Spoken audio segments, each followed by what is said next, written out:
Hello everyone, Hindi ज्ञान सागर channel में आप सभी का बहुत बहुत स्वागत है।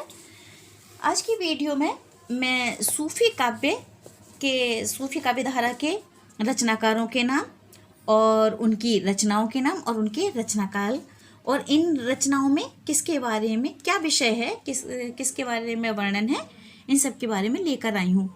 जैसा कि आप सभी जानते होंगे, पिछले जो वीडियो में मैंने आपको आदिकाल से संबंधित उनके रचनाकारों के नाम बताए और उनकी जो प्रसिद्ध रचनाएं हैं जो परीक्षा में पूछी जाती हैं वो। उसके बाद फिर बात करते हैं भक्ति काल की। भक्ति काल को जैसे कि आप सभी जानते हैं 2 धारों में बांटा गया था, सगुण धारा और निर्गुण धारा।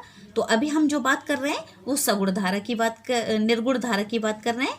निर्गुण धारा को 2 भागों में बांटा गया था, संत काव्य धारा और सूफी काव्य धारा। तो जो इससे पहले जो वीडियो बनाई थी हमने वो थी संत काव्य धारा की, और आज हम बात करेंगे निर्गुण धारा के ही जो शाखा है सूफी काव्य धारा। तो सूफी काव्य धारा से रिलेटेड काफ़ी क्वेश्चन आपके परीक्षाओं में पूछे जाते हैं। जैसा कि आप दोहराने की ज़रूरत नहीं है, ये TGT है, PGT, टेट, CTET, इन सभी में, या LT ग्रेड, इन सभी जितने भी हिंदी से रिलेटेड जितने भी आपके एग्ज़ाम्स हैं उनमें ये रचनाएं, ये प्रश्न तो आपके आते ही आते हैं। और ये तो फिर आज बात करते हैं। और ये सूफी काव्य धारा तो बहुत ही महत्वपूर्ण विषय है। तो इसमें जो सब बहुत ही महत्वपूर्ण जो रचनाकार हैं उन्हीं को हमने लिया है और उनकी रचनाओं को। तो बात करते हैं जो पहले रचनाकार हैं सूफी काव्य धारा के। पहले रचनाकार का नाम है असाइद। इनकी रचना है हंसावली और रचना काल इनका जो समय है, इनकी रचना का समय है 1370 ईस्वी। और ये एक गुजराती मिश्रित पश्चिमी हिंदी में रचित एक प्रेम कथा है। ठीक है, जो इसका विषय है असाइद का वो है गुजराती मिश्रित पश्चिमी हिंदी में रचित प्रेम कथा। ठीक है, अगले आपके आते हैं मुल्ला दाऊद। ये बहुत ज़्यादा महत्वपूर्ण है। वैसे तो मैं सभी आपको बताऊंगी, लेकिन बहुत ज़्यादा जो महत्वपूर्ण जो आते ही हैं, कई वर्षों से मैं जो देख रही हूँ जिन्हें, उनमें मुल्ला दाऊद भी हैं। मुल्ला दाऊद की रचना का नाम है चंदायन, जो कि 1379 ईस्वी में रची गई थी। इसमें लोरिक और चंदा की लोक कथा के माध्यम से प्रेम के महत्व का चित्रण किया गया है। इसे लोर कहा भी कहते हैं। चंदायन को लोर कहा भी कहा जाता है। ठीक है, इसे आप ऐसे भी याद कर सकते हैं। फिर वही वाली बात कहूँगी कि एक ट्रिक के माध्यम से आप अच्छे से याद कर सकते हैं। मुल्ला ने ईद का चांद देखा। ठीक है, मुल्ला ने ईद का चांद देखा, क्योंकि इन्हें याद करना बड़ा ही कठिन होता है। तो मुल्ला ने चांद देखा, तो याद रखिएगा चंदायन। ठीक है, अगले आते हैं आपके कुतुबन। इनकी रचना ये भी बहुत महत्वपूर्ण है, ये कभी भी। तो इनकी रचना का नाम है मृगावती और रचना काल है 1501 ईस्वी में। इसमें मृगावती और राजकुंवर की लौकिक प्रेम कथा के द्वारा अलौकिक प्रेम का वर्णन किया गया है। और नेक्स्ट है आपके जो सूफी काव्य धारा में आते हैं ईश्वर दास। एक है इनकी सत्यवती कथा है, और ये जो ईश्वर दास हैं इनके ये 1500 का समय है। और इसमें इन्होंने सत्यवती कथा, सौंदर्य, प्रेम और उस समय के बादशाह का वर्णन किया है, और प्रेम, विरह, निरूपण का, इन सब का वर्णन किया गया है। तो वैसे ये आते इस धारा में नहीं है, लेकिन जो इनकी रचना है वो इस तरह की है कि इस सूफी काव्य धारा में इन्हें रखा गया है। वैसे सूफी काव्य धारा की विशेषता ये रही है कि इसमें जितने भी कवि रहे हैं, जितने भी जो रचनाकार रहे हैं वो मुस्लिम थे। और इन मुस्लिम कवियों ने जो अपने विषय बनाया, अपने रचनाओं का जो विषय बनाया, वो हिंदू राजा और रानियों को ही अपने विषय बनाया था। तो इसमें ये एक अपवाद दिए गए हैं ईश्वर दास। नेक्स्ट है आपके मलिक मोहम्मद जायसी। इनका तो नाम आपने सुना ही होगा, काफ़ी प्रसिद्ध हैं। मलिक मोहम्मद जायसी से पहले मंझन की बात कर लेते हैं। मंझन की है मधुमालती रचना, जो कि 1545 ईस्वी में लिखी गई थी। इसमें मधुमालती और मनोहर की प्रेम कथा के द्वारा अलौकिक प्रेम का वर्णन किया गया है। आप देख रहे होंगे कि जितने भी सूफी काव्यधारा के जो रचनाकार हैं मुस्लिम हैं, और उनकी जो रचनाओं के जो नायक नायिका हैं वो सब हिंदू हैं। ये भी विशेषता पूछी जाती है सूफी काव्यधारा की।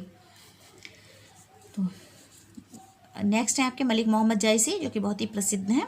इनका जो रचना है इनकी पद्मावत है उसका नाम। वैसे तो इनकी 3 रचनाएं बहुत ज़्यादा प्रसिद्ध हैं, तीनों ही रचनाओं का नाम अभी बताऊंगी। पद्मावत, जिस पर फिल्म भी बनी थी पद्मावत, और 1520 ईस्वी में लिखी गई थी। इसमें राजा रत्नसेन और पद्मावती की प्रेम कथा के द्वारा अलौकिक प्रेम का चित्रण किया गया था, और अवधि का ये प्रथम महाकाव्य माना जाता है। अवधि का ये प्रथम महाकाव्य है, क्योंकि इसके अवधि का प्रथम महाकाव्य ये माना जाता है। रामचरितमानस इसके बाद लिखा गया था, जो वो भी महाकाव्य है। और ये नेक्स्ट है मलिक मोहम्मद जायसी की रचना आखिरी कलाम। ये भी काफ़ी पूछी जाती है। इसमें क़यामत का वर्णन और मोहम्मद साहब के महत्व का प्रतिपादन किया गया है। मलिक मोहम्मद जायसी की ही अगली जो रचना है वो है अखरावट, और इसमें देवनागरी वर्णमाला के एक एक अक्षर को लेकर बड़ी ही वैज्ञानिक सिद्धांतिक बातें कही गई हैं। नेक्स्ट है आपके उस्मान, सूफी काव्यधारा के जो नेक्स्ट कवि हैं वो है उस्मान।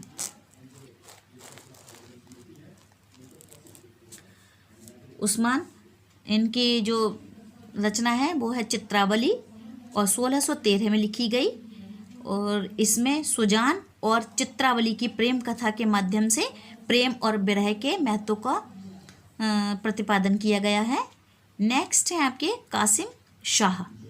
इनकी रचना का नाम है हंस जवाहिर। ये रचना काफ़ी पूछी जाती है, हंस जवाहिर। इसमें 1736 में रची गई है। हंस और रानी जवाहिर की प्रेम कथा का वर्णन है।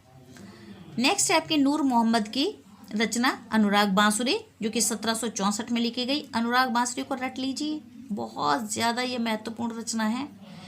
इसमें प्रेम कथा के माध्यम से इस्लामी धर्म का प्रचार किया गया, और इसमें दोहे की जगह बरवे छंद का भी प्रयोग किया गया है अनुराग बांसुरी में। ये रचना बहुत आती है, बहुत पूछी जाती है ये, खासकर टीजीटी पीजीटी में। नेक्स्ट है नूर मोहम्मद की ही अगली रचना इंद्रावती, जो कि 1707 में रची गई है, और इसके जो सभी पात्र जितने भी पात्र हैं वो प्रतीक रूप में चित्रण करते हुए आध्यात्मिक रूप में उनका संकेत दिया गया है। नेक्स्ट है आपके शेख नबी। उनकी रचना है ज्ञानदीप, जो कि 1619 ईस्वी में रची गई थी। इसमें ज्ञानदीप और देवयानी की प्रेम कथा का वर्णन है। नेक्स्ट है आपके निसार यूसुफ जुलेखा, इनकी रचना का नाम है।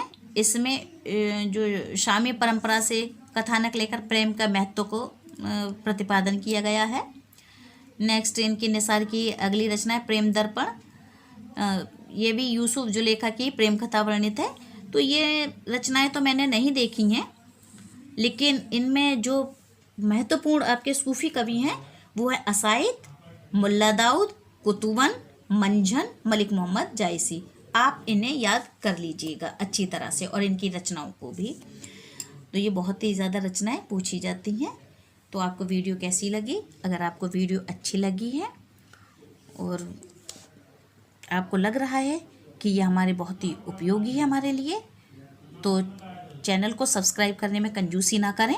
चैनल को सब्सक्राइब कीजिए, लाइक कीजिए, शेयर कीजिए, कमेंट करके मुझे बताएं कि आपको वीडियो कैसी लगी, जिससे कि मुझे भी और उत्साहित हूँ मैं अगली वीडियो बनाने के लिए। धन्यवाद।